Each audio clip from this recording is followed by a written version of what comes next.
Special Operations Training Detachment, SOT-D West, Burrow Team. Coming at you from NTC, Off the Radar. This is Off the Radar. I'm Captain Weston Rich, an observer coach trainer for the Green Berets at the National Training Center.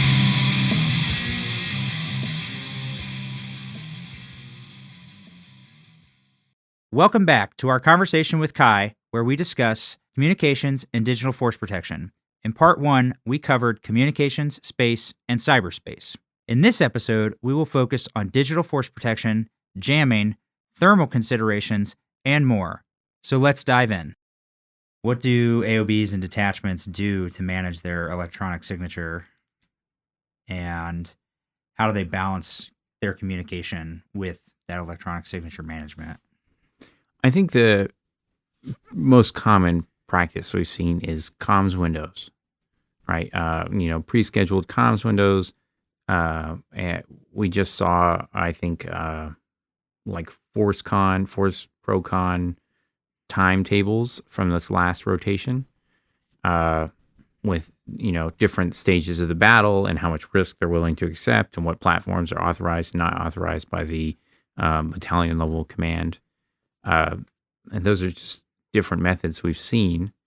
And I think the beauty of how we do digital force protection here is, while we do collect in an admin sense, they do have to, they're competing with me in the sense that I have other jobs. Yeah. So it's it's a real target of opportunity. Yeah. Time scale. So if they're at 3:00 in the morning when I'm in the northern corner of the box doing their comm shots, and then, I maybe sleep for 4 hours and then try to roll out and get a collection, and I've missed them. Yeah. Just due to, and with our new coaching framework where we're talking about, well, you will be collected. Yep. And then what you're trying to beat is the analysis. Okay. Before the enemy begins to target you. Mm-hmm. So if they can avoid, if they can make that collection inconvenient, yeah. So then the analysis doesn't build any patterns, they probably won't be targeted. It's generally what we're going to in that targeting matrix that we built up with Major Song and Kelly. Yeah. So if I understand that correctly, the coaching to the training unit is, you will be seen on the electronic magnetic spectrum, basically no matter what you do. So let's do things that make that difficult for the enemy to analyze and then target you from that. So things like don't remain stationary, or don't communicate within your mission support site or your patrol base or whatever you want to call it. If you're going to be there for a little bit, don't do your communications there. And then timing of your communications. If you know that something big is going on the battlefield, keying the mic is not that significant, because the conventional force, the enemy force, everybody's focused on something else than you at that moment. Or just timing, and if you understand they're tired or they're unable to probably do a lot of, operations at this moment because of whatever, maybe they just got out of a fight, maybe their maintenance is really low, and you're able to know that, or their logistics are hurting. So if they're not focused on you, then maybe it's less dangerous to communicate. It's not ever going to be safe per se, but it's just less dangerous. Yeah. And I think, this is something that maybe every special forces or Ranger graduate knows, is tired and sleepy soldiers don't learn well. So if you're, the elements that are supposed to be targeting you are tired and hungry, and maybe just got out of defending from a counterattack, they probably aren't collecting a whole lot of useful information. Yeah. And we teach, or we're coaching, you will be collected, because in the past, a lot of units have been focused pretty heavily on that tactical level. So the collection that would be happening on the FLOT, or at front line of troops. Yeah. And they're like, well, why would they turn their sensors to the rear? They probably won't. They're probably using that information to better gauge the elements they're directly in contact with.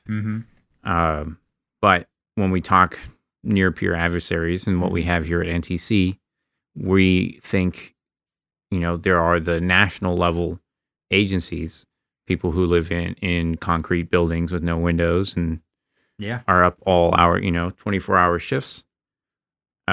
Those guys are probably who's going to be targeting somebody who's having effects in the division deep and strategic and theater core level assets. Yeah, absolutely. That makes a lot of sense. So that's kind of why we go with that narrative that you will be collected.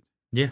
It's a matter of time and a matter of damage. So if you're a really good SF team and you're really desyncing operations in the division deep, you can believe the division commander, probably the core or the theater commander, is going to want to put a pin on your head on his little map there. Yeah.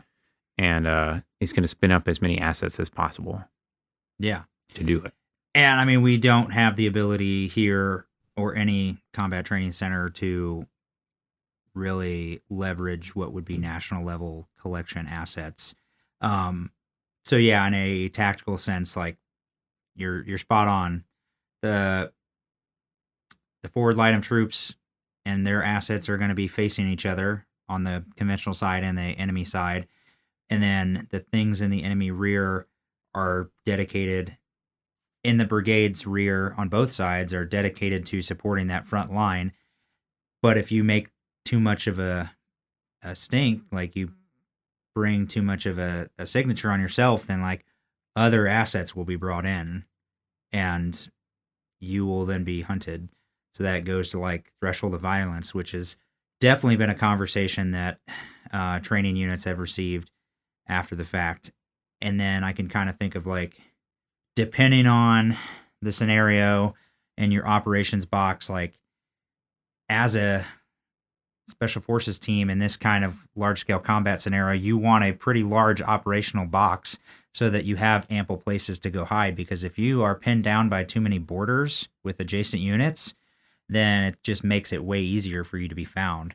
And here at the National Training Center, like, yes, Black Horse is going to leverage electronic warfare and SIGINT and all the other intel ints, and they're going to hunt you down with all the forms of contact they can bring to bear on you, to include small UAS, forward observers, actual troops doing indirect fire. Like teams every rotation get in some kind of contact with Black Horse, usually not because they're planning on it, but because they've done something that's drawn attention to themselves. Yeah, I'd say that's probably pretty accurate. I mean, we had a couple of rotations ago when they smashed the Black Horse main command post with artillery, and then the next day they were eating Hellfires for breakfast from a Gray Eagle. Yeah. So, I don't know what brought that Gray Eagle over to them. Maybe it was their large amount of partner force and everything in the middle of the hills, but yeah, big physical signature, or maybe a combination of electronic and physical. So like protection's a real thing. Like you need camo nets, you need camouflage, you need dispersion, you need mobility and movement, and you need to know when it's right to key up on the mic or send that data message, text message, whatever, across whatever bandwidth, because like chances are you're being seen in some across some form of contact.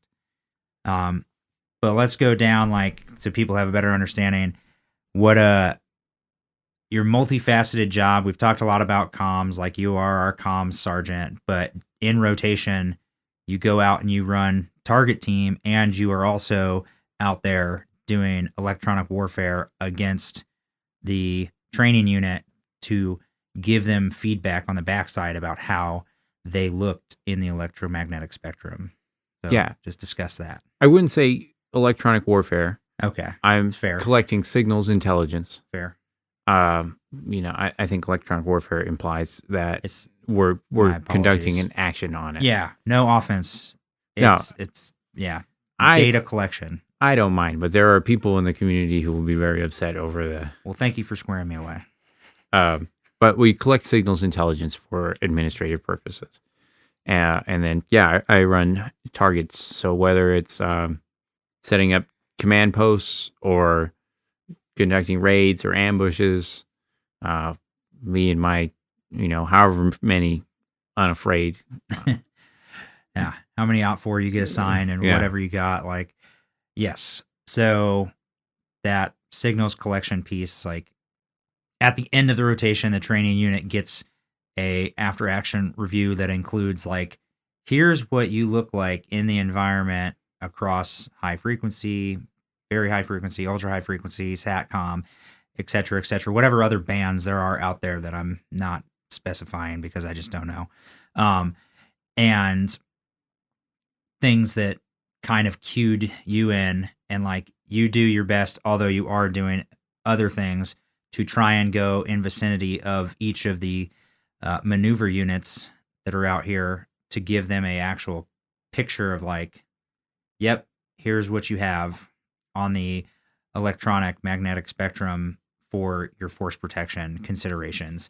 And then like the OCs will provide, here's what you look like on the physical, in the physical domain, immediately at your site, 100 meters away, etc., so that they get a objective look across the board how their protection. Usually we provide photos at the beginning of the rotation, at the end of the rotation, at least for that physical perspective, to see if there's if it's being degraded or if it's improving as far as their TTPs or tactics, techniques, procedures on protection as it relates to the physical, because we just don't have enough KIs, we don't have enough time and equipment and to get out there and do daily collects on like day one, you're keying the mic way too much, or you're just completely silent, but you don't know what to do because you haven't gotten specific guidance. And then by day 5, you're over there just hot keying everything. And like we've mentioned, there's a time and a place, and sometimes it makes a lot of sense. Like if you're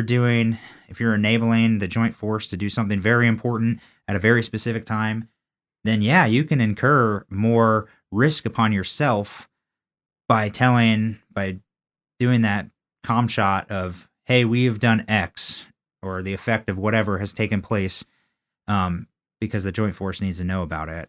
But if it's just some random Tuesday afternoon, like, is it the right time to key up on the mic because you're like, hey, I see 3 tanks moving and I want to call for fire on them? Like, okay, well, let's run down the high priority target list. What actually makes sense? What is the brigade and the division and the corps and whoever else going to use assets against? It's probably not a platoon of tanks. And a lot of teams seem to realize that aspect of it, but they're still working towards the digital force protection stuff. And then the target aspect, Kai and a couple of our other NCOs will run targets like throughout the rotation. There'll be specific missions that through various means information's injected in the environment and the teams recognize or get told through formal orders that they have to go recon something, destroy something, whatever it is. And Kai is one of our NCOs that consistently is on target detail that organizes those objectives, and then we'll put him and our intel guy will put intelligence and pocket litter and the stuff such that sometimes gets exploited and sometimes does not get exploited by the training unit. Yeah, I mean, we do our best, and I've seen a lot of really good teams come through and do some pretty interesting stuff on objective. Yeah.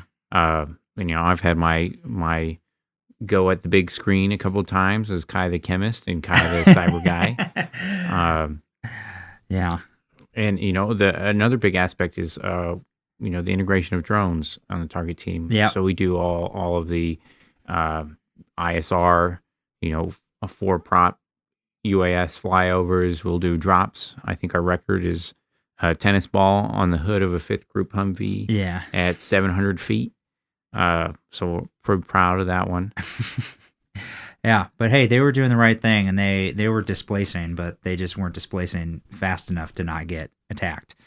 But yeah, we do incorporate C5 ISR that targets our training units so that they get that feel, not only from Black Horse, but we want to make it as multi-domain as possible so that they get the most realistic and challenging training they can.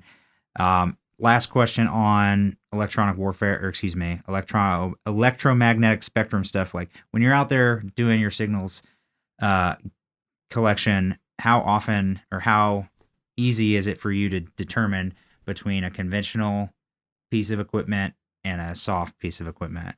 So that all happens in the analytics. Right? Okay. So generally we'll go out and we'll collect, from 1 kilohertz to, 30 gigahertz, which is a pretty significant range. So we'll do a pretty large collection, and then we'll parse the data looking for soft specific frequencies. Okay. Usually collected through OSINT or on a more administrative side if the RTU provides that information for us. It just kind of tailors how we present the information back to them. If they give us their frequencies beforehand, we can give them definitive, this is you, collected at this location at this distance. Whereas if we're doing more of an OSINT kind of present back, we'll parse what we can off the open internet. Yeah. And then we'll try to attribute based off of time, space, and action. And those give different narratives depending on the RTU. One might be more receptive to one version than the other. But okay. Well, like through some of the after action reviews that we've had here, I've seen that like, hey, sometimes it's pretty straightforward for on the electromagnetic spectrum. This does not look like that. And like, this is probably special operations versus a conventional force. And then the size of the element, I can think back to one rotation, one of the division rotations that's happened since I've been here, that a division headquarters, which is a significant amount of people, and a SF company, which they had a rather large company headquarters, but they had roughly like 80 people. I'm going to go ahead and say like maybe a quarter of what the division had, but like electromagnetic wise, they looked very similar in the amount of stuff they were putting out in the environment.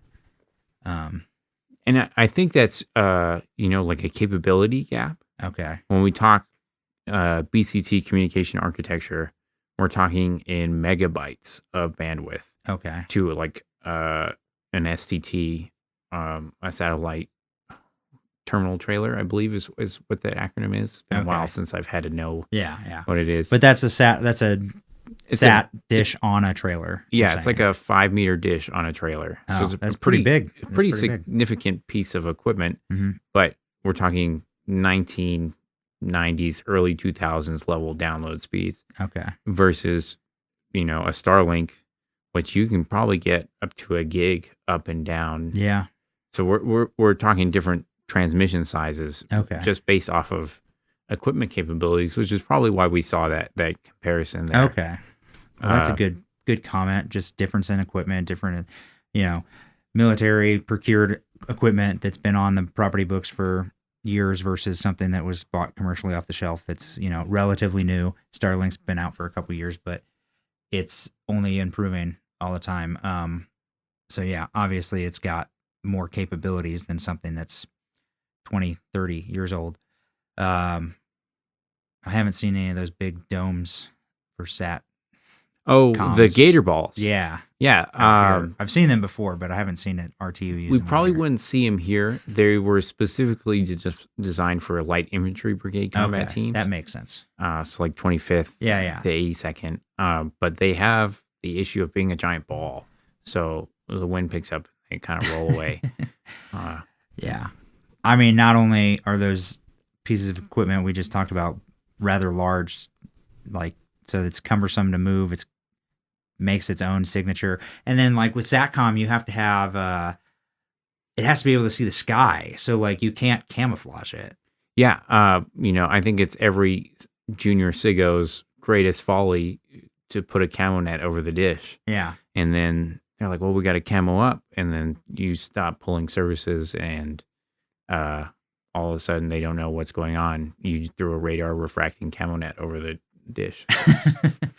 I mean, same kind of with an antenna. You can't really camouflage the antenna either because it's depending on what frequencies it's going off of. Maybe it has some penetration, but like the more obstacles you put in front of the antenna, the less it's going to be able to receive and transmit. Yeah, and I mean it depends on like the waveform you're using, and it's a whole lot of technical stuff in between it. Some can punch through clouds and some Mhm. can't.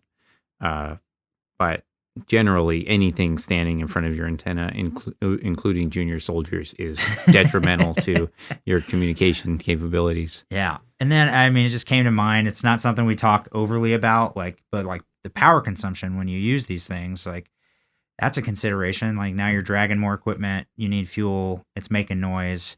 And like maybe at a brigade headquarters or something, it's not a big deal. You got some generators going because there's 100+ people there milling around doing all this different work. But like for a small unit, that's a big thing. Yeah, and I think this last rotation is the first time I've heard an RTU complain about power considerations because they Okay. brought their Starlinks, they brought their Mhm. radios, and they were chewing through batteries pretty much the whole rotation. Yeah, I bet. And they hadn't considered, I mean, 5590s or 5590s, not the world's best power system, Mm-hmm. in my opinion. They're not commercially available. Yeah. They're heavy Yeah. and they don't last that long. But burning through a whole bunch of those trying to power a Starlink and all of your tactical radios, They were using 5590s to power the Starlink? I'm not entirely sure Okay. how that works. They might have had like an adapter or something. Yeah, they probably use that solar panel kit that comes with 1,000,000 adapters. But Yeah. I mean, that solar panel, But that's one day in charge, maybe one. I don't know. Out here, we do get a pretty fair amount of sunlight, so like solar's decent, but definitely not. I've seen teams use their vehicles as their power station to some effect. Then you got a vehicle running all night or all day, all the time, or they bring their small 3K generators, but then you have the same issue. You're running into, they're pretty fuel efficient, but now you're emitting more noise. You're emitting a certain type of noise, like that doesn't fit in the environment. So like more considerations and like attract more attention to yourself potentially. in the heat. And heat. And you're emitting heat.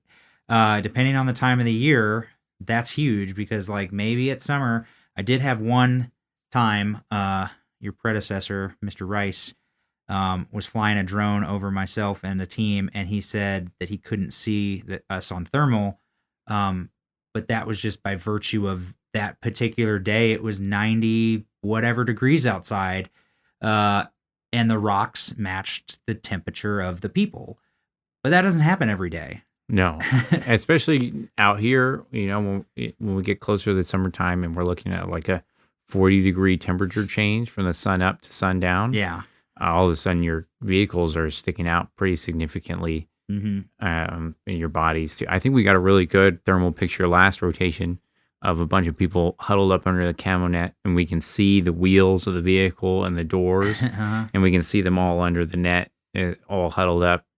But yeah, thermal considerations are a big one, especially when we talk Starlinks, because those generally we have issues. Are they running hot? Yeah, well, it's a big antenna with a bunch of little antennas in it, Yeah. and it sucks a whole lot of power. Okay. So they generate a lot of passive heat. Okay. Not something that is typically thought about or talked about that often. But yeah, thermal signature is huge.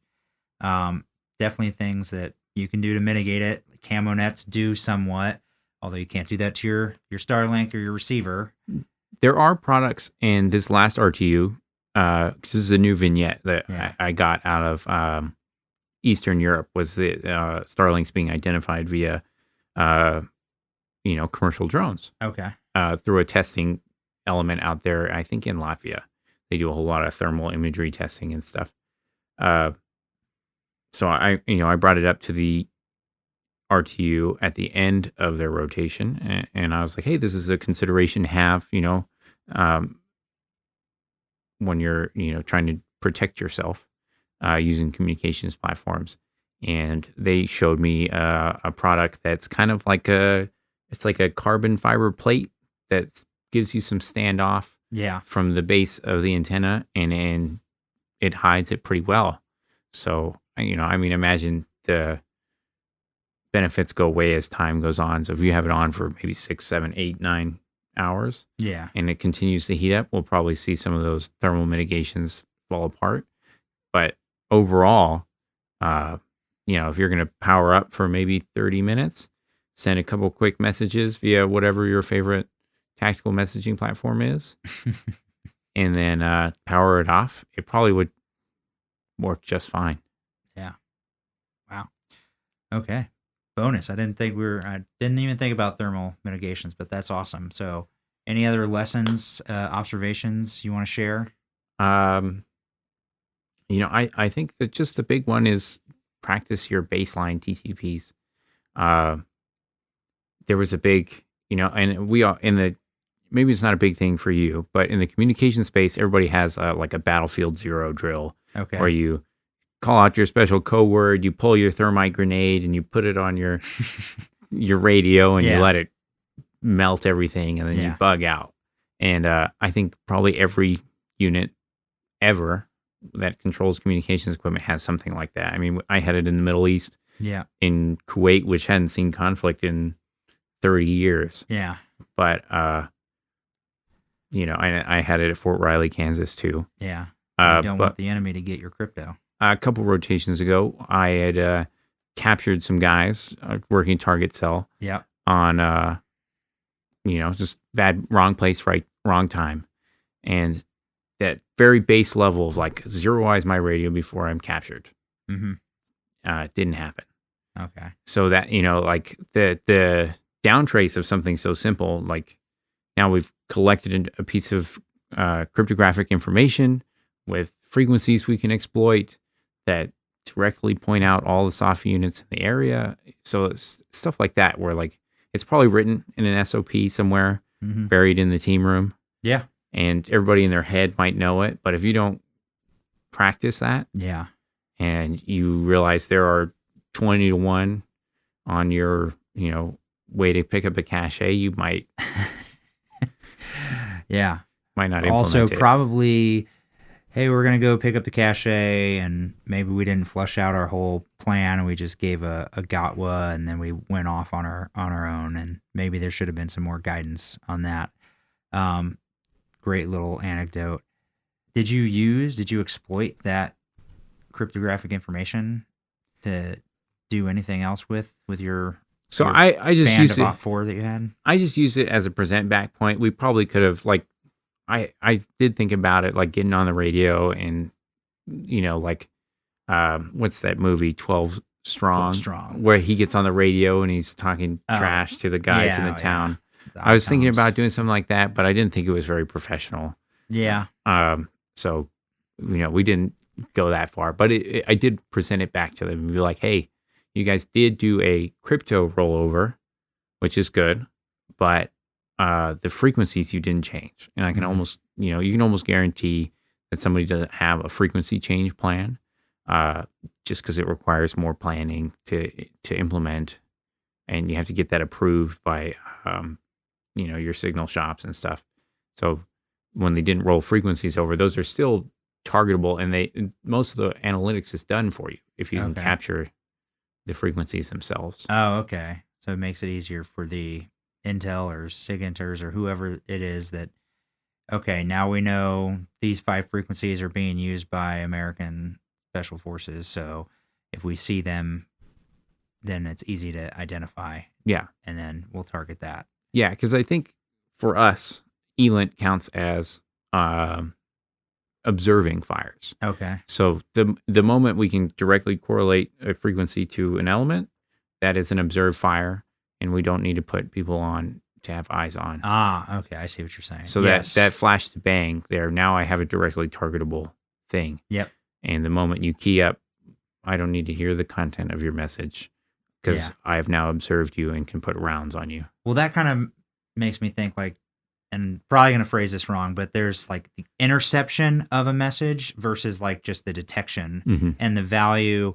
And what you're saying is like with some key information, I don't need to intercept it. I don't need to be able to translate it, decode it, decrypt it, whatever. If I see this, then I've identified it as an enemy and we can just target it.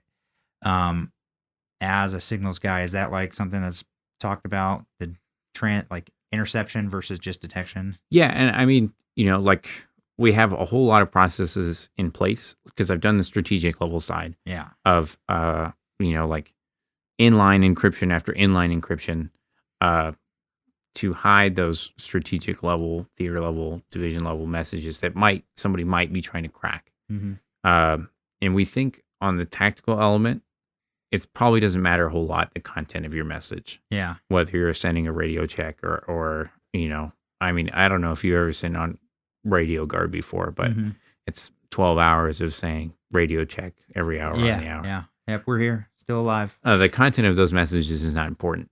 But with the detection aspect, if every hour on the hour, I can count how many transmissions at what frequencies are going out. And then, depending on the equipment, maybe I can shoot lines of bearing. Yeah. I can now map your formations on the battle space without being in direct contact with you. So that's kind of, something pretty interesting. And then even in my personal experience here as NTC RTU, trying to get people, I was doing radio guard. Yeah. And I maybe 15 minutes prior had done my radio check. And then, Black Horse sends an element in to smash the brigade support area. And all of a sudden, I can't get anybody on the radio to notify them that we have troops in contact. Yeah. But 15 minutes prior, I had just done a radio check. So your very sleepy radio guards are probably not paying a whole lot of attention at 2:00 in the morning past their hour check. Absolutely. What how difficult in that kind of example is it for somebody to jam that? Like, do they need to know the specific frequency, or can they just blot out a whole bunch of the band and just be like, we're gonna just put white noise, so if you did key up, that radio guard at the adjacent unit isn't going to hear you anyways? Yeah, I mean, so you could do, there's two different ways, right? You can do it on the dot, Okay. per the decimal. You can put it on, turn your piece of equipment on and block a specific frequency, or you can do, a broad thing, which would work better for something like frequency hop. Okay. And that kind of just takes a whole segment out for the bandwidth. So it's a whole lot of power. It's a big block in the spectrum. And those are just like the two kind of ways you can do that. Yeah. So just thinking out loud here, like our adversary in the scenario actively jams the conventional brigade. I'm assuming if any of their friendly units are in that area, they're also jammed. Yeah, and depending on the piece of equipment, it may not be functioning, but not because you're jamming, whatever. I'm trying to think of the words for it. GPS. Yeah, sure. We'll say GPS. Maybe you're jamming that band range, but your SATCOM, your upper TI systems will stop functioning. Okay. Because a lot of systems require outside timing, like JBCP. Yeah. And your 1523, you plug your time and dates in manually. Beauty of that is they can't get jammed. The issues are if the guy starts 1 second off at the front of the convoy, the guy at the back of the convoy is a couple seconds off, and you guys are not in communication. Yeah. But a lot of the newer systems pull it automatically. So if you GPS jam, they don't function anymore. Okay. Because they can't pull timing. For something like a JBCP, is that like, if it's jammed, is the screen like going black? Is it like all of a sudden just like No, I think or? It depends on because you can attack JBCP either through its communication or through its timing. Okay. So its timing and positioning data might not be correct, or you might not be able to communicate to other nodes, and your timing and positioning data may still be accurate. Okay. If that makes sense. Yeah. No, that makes sense. And Black Horse does do some of that to the conventional units here at the National Training Center. Like we talked about earlier, they're mostly focused on that forward line of troops. So unfortunately, it doesn't happen very often to the special operations units. But like GPS and tactical comms jamming is a possibility to run into while you're out in the National Training Center. Yeah, and I mean, I definitely think we've had the odd occurrence where the electronic warfare specialists do slew to Special Forces. I'm surprised they didn't do it last rotation after killing Colonel Maury twice. Yeah. Most of the time, those assets are dedicated to, distracting the brigade combat team. Yeah. No, absolutely. Okay, well, we've covered a lot of things. We talked a lot about comms and getting SOF and brigade and the conventional forces to crosstalk through tactical and non-tactical communications. Talked a little bit about space and cyberspace and how SOF can play into those at a rotation. And then spent a long time talking about electromagnetic signature management with a little bit of thermal management and like just general mitigation measures. So I really appreciate your insights and your time that you've dedicated to the unit and coming out here to educate us on this. Is there anything else you'd like to share or close out with? No. All right. Well, appreciate it. Thank you, Kai. Thank you for listening to Off the Radar, where RSOF prepares for conflict. Like, subscribe, and share on your listening platform.